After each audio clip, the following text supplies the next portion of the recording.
station, and thank you for staying tuned. We'll be discussing a health initiative that aims to curb two of the most prevalent and deadly health conditions, hypertension and diabetes. The Lagos State government has launched the Know Your Numbers, Control Your Numbers campaign. It is part of the Nigeria's Governors Forum nationwide 10 million project. Joining us to shed light on this initiative is Dr. Mrs. Kemi Ogunyemi. She is the special advisor to the governor on health here in Lagos. You're welcome, Dr. Ogunyemi. Thank you. Good morning. Good morning. So, Know Your Numbers, Control Your Number. Control Your Numbers campaign. Can you just tell us all we need to know about this campaign? Okay, so basically, thank you for having me. So basically, just like you introduced, the Commissioners Forum, we've had a lot of people dropping dead, having strokes for no reason whatsoever. They look healthy. You're talking to them. There's been quite an increase in it. So the Commissioners Forum came together and decided we need to have an awareness campaign across the entire nation. And they got the buy-in of the governors, like you rightly said.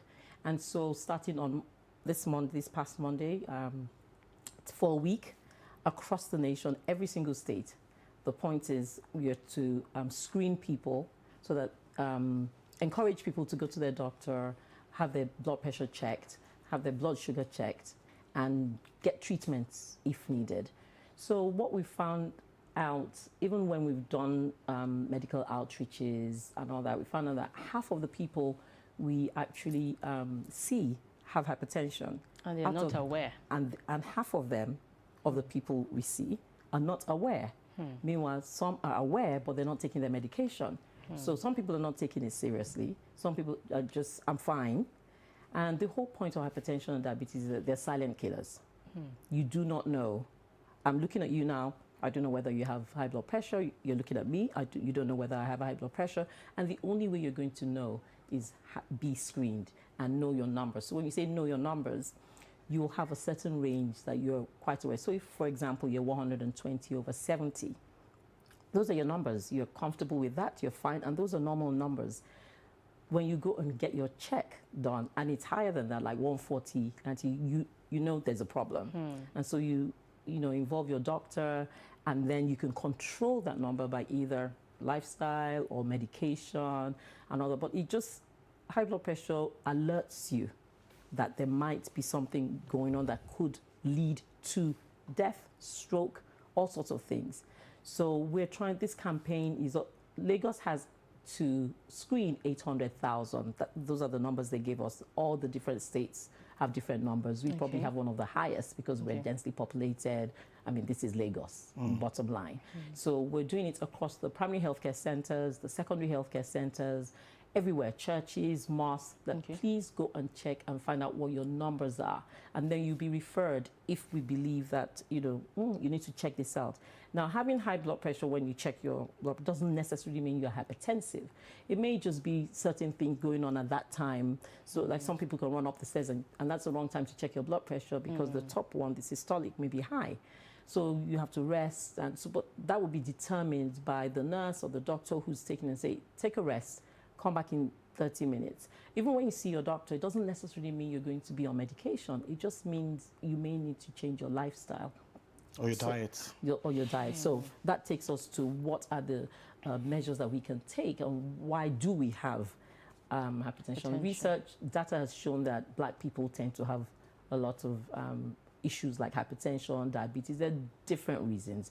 Diet, like you rightly said, we eat a lot of salt. A lot of salt. We like to taste our food and all that. And salt is bad for you. Too much salt is bad for you.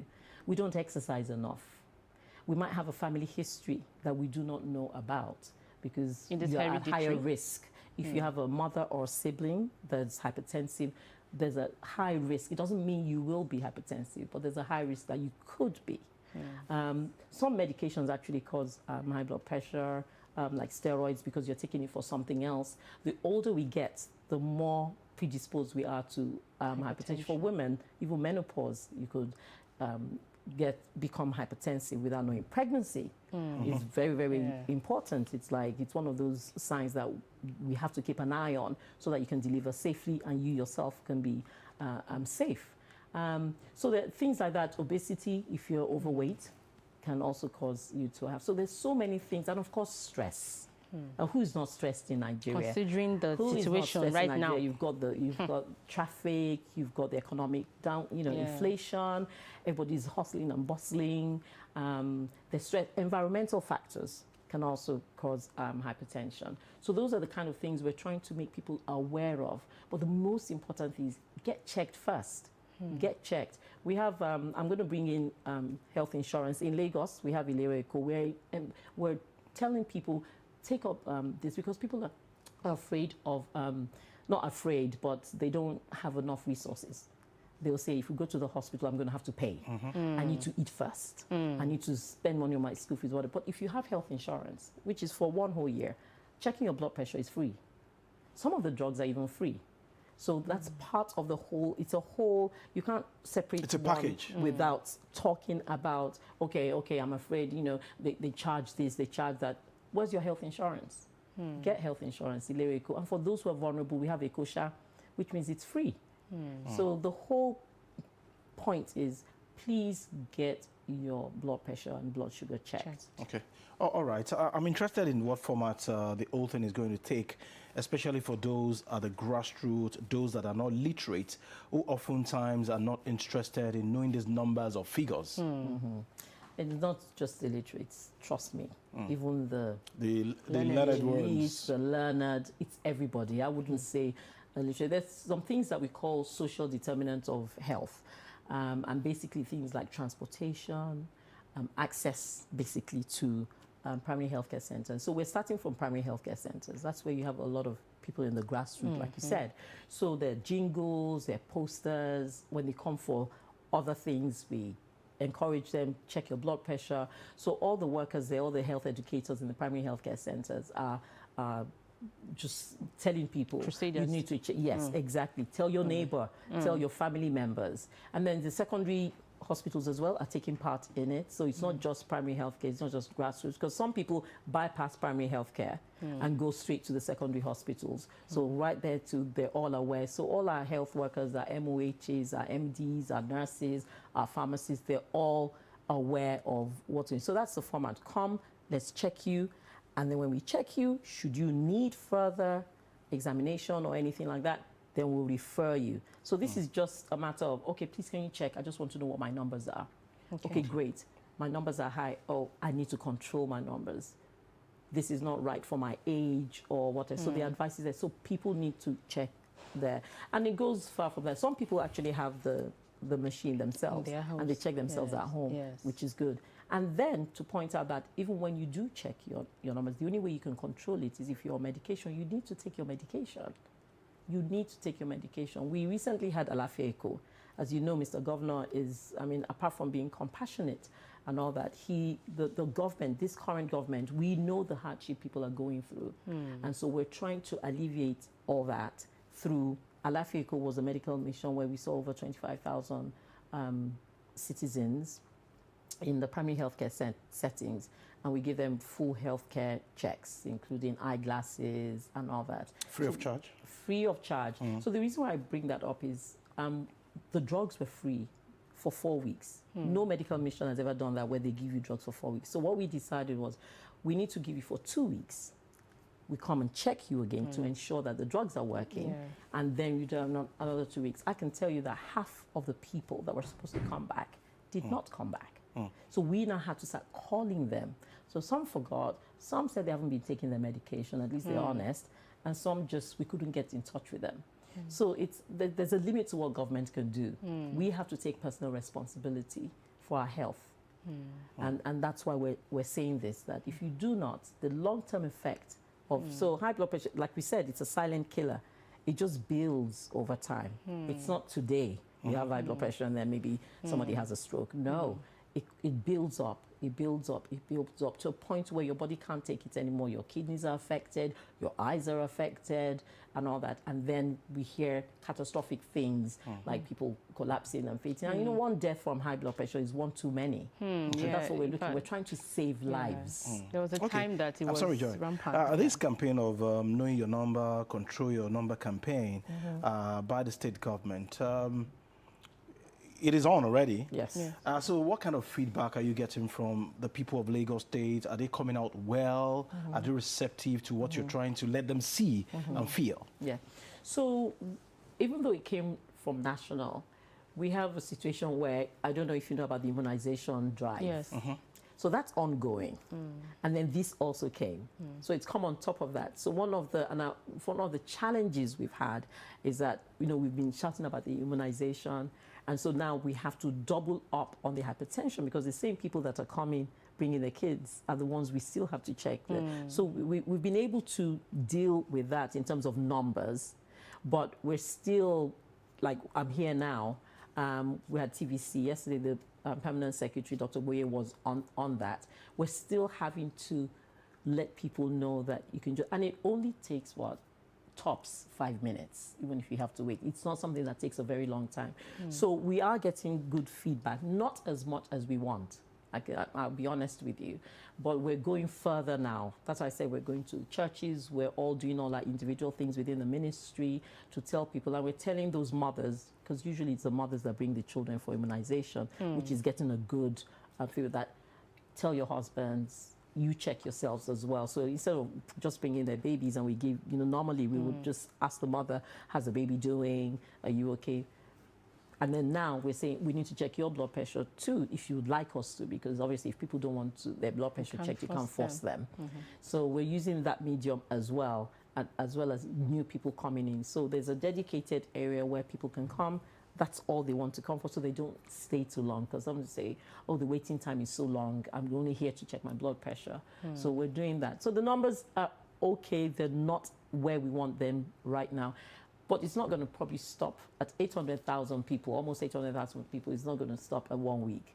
It's something that we're going to continue promoting until we'll get to that 800,000 if we don't get to it in 1 week. Okay. So that's the plan. It's not stopping on Sunday and then that's it. Okay. We're actually going to continue. Because at the end of the day, this is Lagos. We're densely populated. There's so many people. Yeah. And we want people to register with LASRA and come in and get all these things for free. Okay, you've spoken so much about hypertension, so I want you to also talk about diabetes. And then you mentioned something about lifestyle and diet. I'd like you to speak on that too. Yeah, so diabetes and hypertension tend to go together. Usually when people are diabetic, they tend to have hypertension as well. And it's about diet. We eat a lot of sugar. We do. Carbohydrates. A lot of carbohydrates that break down and become sugar in the end. A can of Coke is actually 9 cubes of sugar. So if you have a can of Coke and 9 cubes of sugar, it's easy to gulp this one down, drink it. If they give you 9 cubes of sugar, you're not going to eat 9 cubes, or not even one. But guess what? It's exactly what you're drinking in Coke. So a lot of people consume a lot of sugary foods. We even give our children. Our children develop sweet tooths, and then they grow up later, and you wonder where their blood sugar got high because they're just so used to it. So, like I said, inherited sometimes. Some drugs could actually make somebody have high blood, high glucose level, sugar level, but we know that. So the doctor who's prescribing, for example, steroids, will also know that, oh, there's a possibility that your blood sugar will go up, and then we manage it. But those ones are manageable. It's the ones that go undetected that are the issue.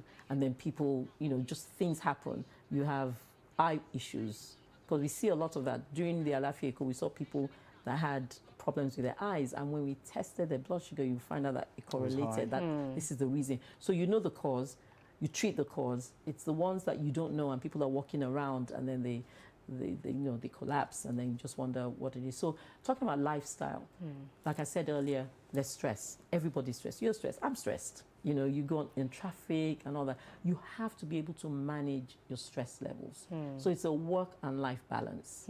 So we work very hard. But do we relax? Do we, whatever it is, everybody's chasing money one way or the other. What Mr. Governor did, for example, for civil servants, for the junior ones, is that, okay, don't come to work for 2 days in a week. And he's extended that. So they only work for 3 days. The 2 days is to help with transportation, because transportation fees have gone up. And then also your mental health. We have the EAP, what we call EAP, Employee Assistance Program, because people, stress is stress, anxiety and all that. So we have programs where we are helping civil servants to manage what's going on in their lives if they want to talk about it. So your work and life balance is there. So there's obviously transportation. We have our clinics to help people who are not well. The drugs are almost virtually free. Everybody's on Ilerico because there's an executive order that everybody should have health insurance, and it's to help. But anything you get free, somebody's paying for it.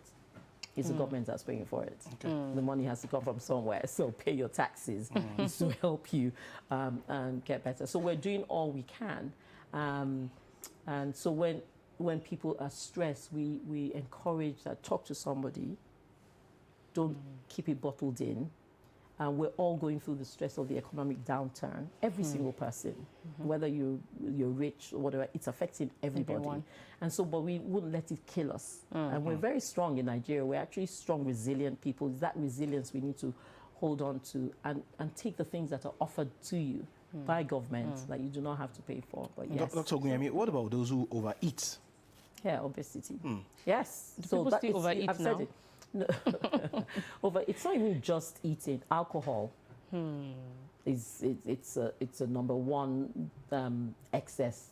So when you drink alcohol, it affects your kidneys. It can increase your blood pressure. Overeating that means you're obese. You're overweight. Overweight is not good anyway. Not even just for hypertension or diabetes. Just generally, it puts you at risk of even cancers. Overweight does that. So obviously eat, like I said, everything in moderation, but you still need to get checked. That's why having Ilerico, having health insurance is important, because it's not just your blood pressure they're going to check. You're going to check your BMI, which tells you that your weight is not in sync with your height. So your height and weight will give you your BMI. And then when you're overweight, you do have to lose weight. And you don't have to be on the big side to be overweight. No, you do have to lose. And how do you lose weight? What you eat. You eat more vegetables. Because we eat to survive in this country. Now. Because of the economic situation, we eat to survive. Yes, everybody eats. But it leads to depression, because when people are depressed, they eat a lot. Yes. So you may not have money, but you're eating a lot. That doesn't, you're just eating the wrong food. So how many people eat vegetables, fruits? Fruits are not cheap now. Yeah, they're not cheap. But First Lady of Nigeria, what did she say? Start growing. Okay. Even I am thinking of that. That I have an area in my yard where I can grow my own tomatoes and all that, because it's so expensive. But then it's fresh, it's organic, and all that. So all these canned foods, we need to, whatever we're eating, we need to see what is in it. They write all those things. Yeah. All these sugar drinks, if they don't have a NAFDAC number, don't take it, because there's a reason why we have NAFDAC. It's to protect us. It's to keep us safe in what we ingest.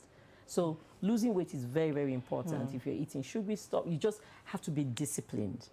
Because once people lose weight, everything tends to, when people are overweight and they lose weight, they feel better. They breathe better. Light. They feel lighter. They're even happier. They're not carrying that much weight because all your organs are feeling, thank God, good. Because you don't have fat all over all those organs. It's really, really dangerous. So people need to know what their ideal weight is and just stay there. And your BMI kind of less than 25, just keep it there. Once you know these things, you'll even be happier in yourself, no matter what the stress level is, But we know how to enjoy during even stress. People, smiling, dancing, whatever.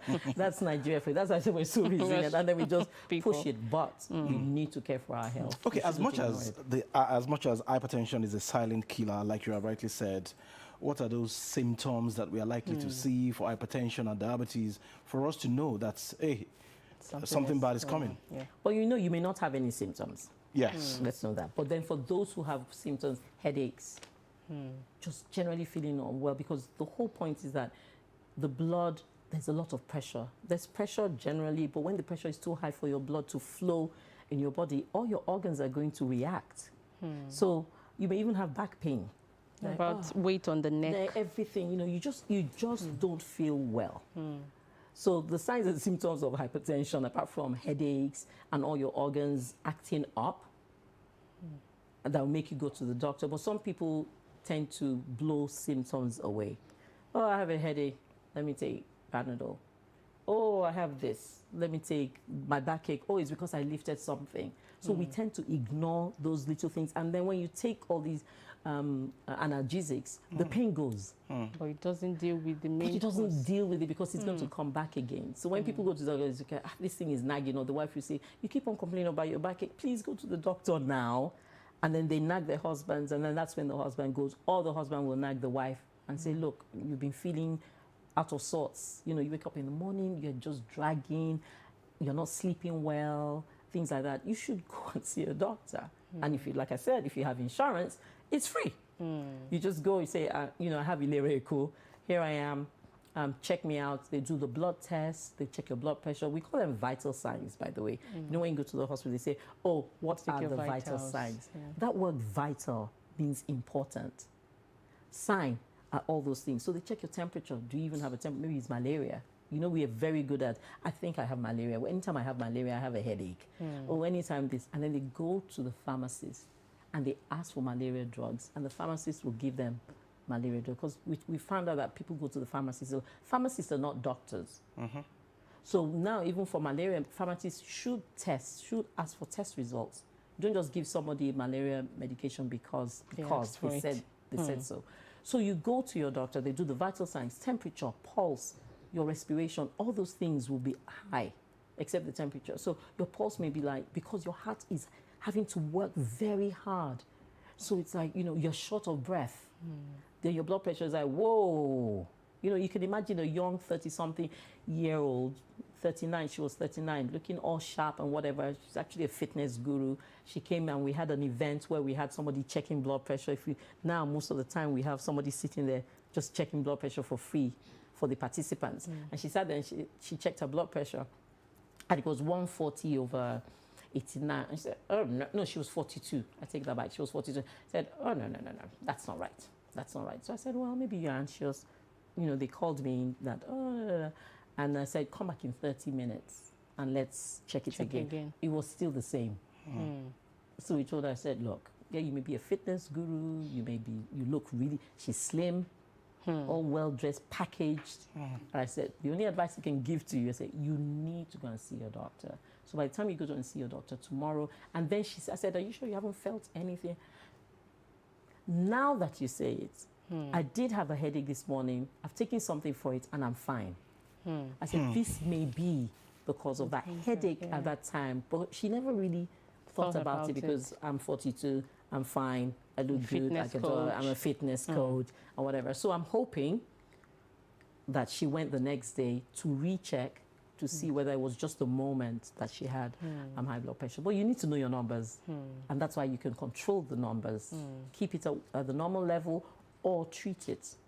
So aside aside the screening now at the campaign, do you also educate residents while they come on the need to, you know, take care of their health, taking a look at their diet and their lifestyle? Absolutely. No, absolutely. It's a must. It's part. That's why we have health educators. Okay. They're all there. So when the nurse is taking it and say it's all good or whatever, but you know, take care of yourself. Come regularly for checks, because some people can check one time and then they don't check again. That's why this lady was saying, I checked it about 3 months ago. I normally run between 120 and 70, but you know, so now she can control her numbers because she knew her numbers, which is good. It's one thing to know your numbers, and then it's another thing not to check again because you feel that's it for the year. So yes, there are health educators there all the time. We just keep on saying, check. And you know, when you go for a full checkup, which most of us do, like a yearly checkup, your birthday month, you do the full thing, blood tests, tumor markers, everything. You feel good when you know you're good. It gives you that oomph, that yes, you know, I can do all things. Yeah. You know, we Africans, we are superstitious people, and especially, oh, God forbid, it's not my passion. So how do you also handle that? And that is real. That happens all the time. I'm sure every week I probably hear, it's not my portion.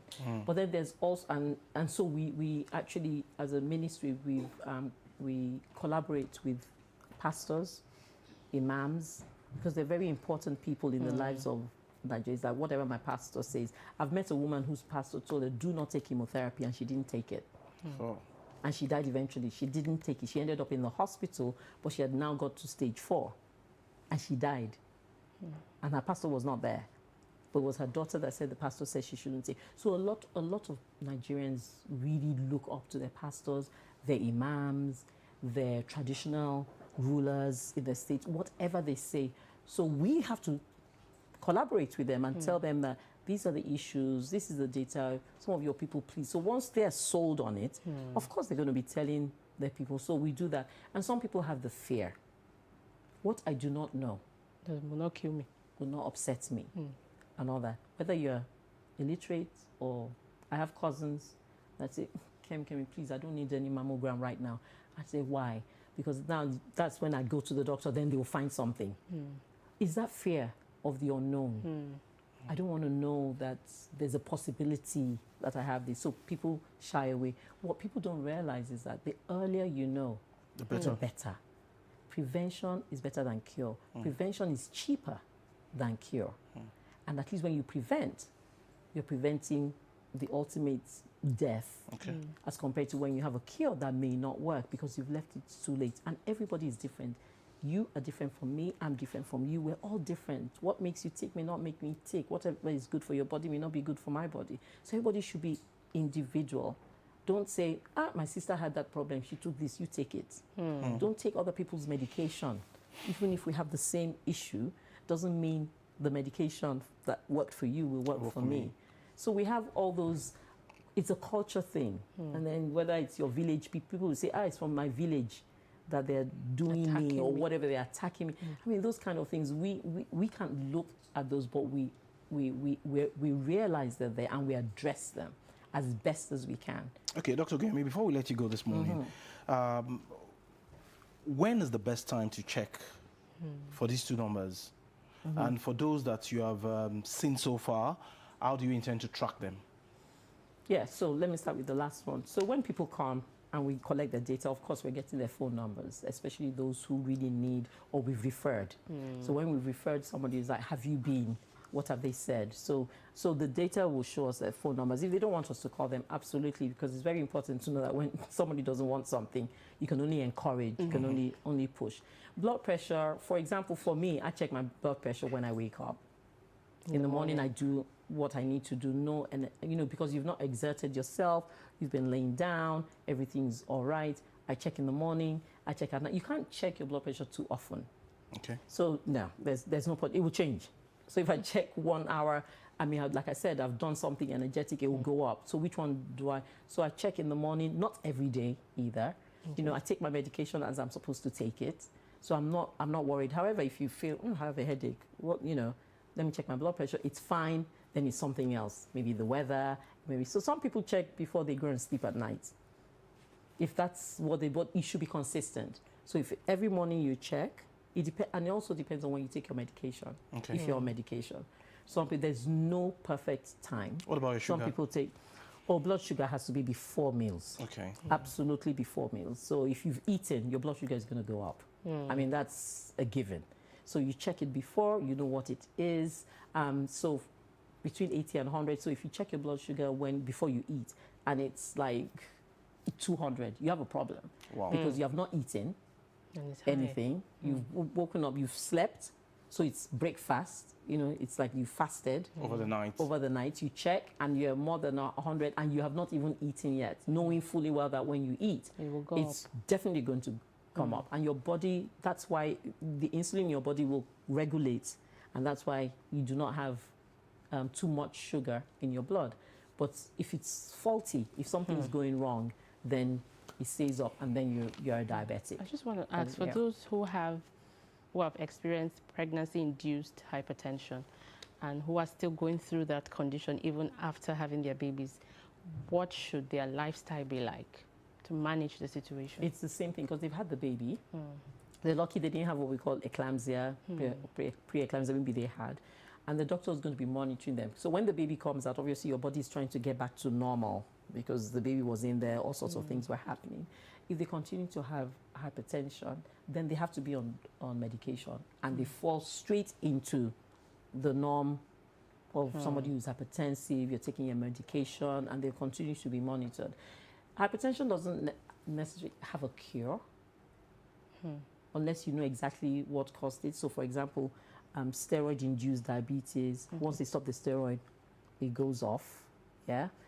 Hypertension doesn't have a cure. However, it is managed over years. You can be on medication. I mean, it's just 1 pill, 2 pills a day, and that is it. And and then, of course, with your lifestyle.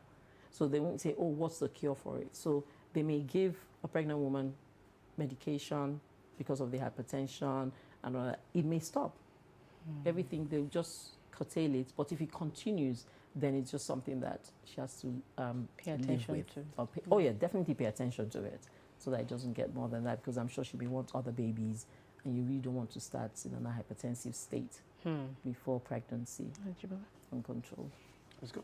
All right, thank you, Dr. Ogunyemi, for providing us with such an in-depth view on Know Your Numbers, Control Your Numbers. I hope you've learned a thing or two. The Lagos State government has made this available, and I implore everyone to take charge of this.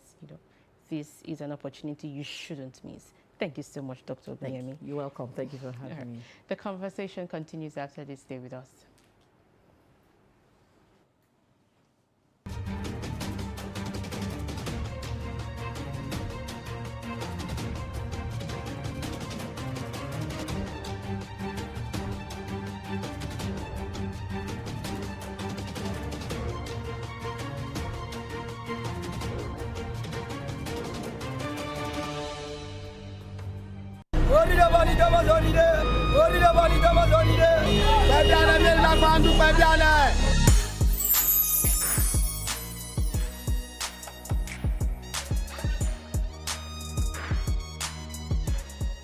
Still young. My mom went to Alaba. I don't believe anything.